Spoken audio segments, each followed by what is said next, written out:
Saksikan lebih dahulu highlight sebelum kita saksikan podium.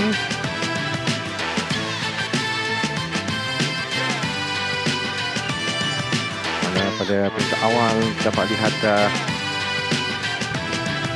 Hamdan yang dapat untuk mengekori Fawi dan juga Helmi Azman, tapi selepas itu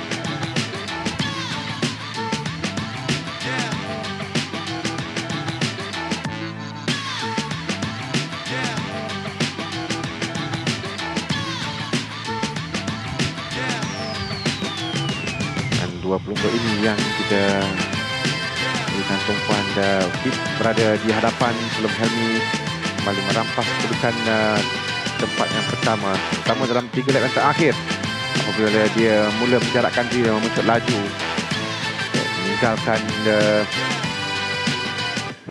lain pelumba, namun meninggalkan Khalidan Fawi tempat yang kedua. Dan di penghujung tadi Helmi dikatakan bahawa dia masih tak puas hati dengan catatan masa yang dilakukan, tapi sudah cukup untuk dia memenangi perlumbaan ini.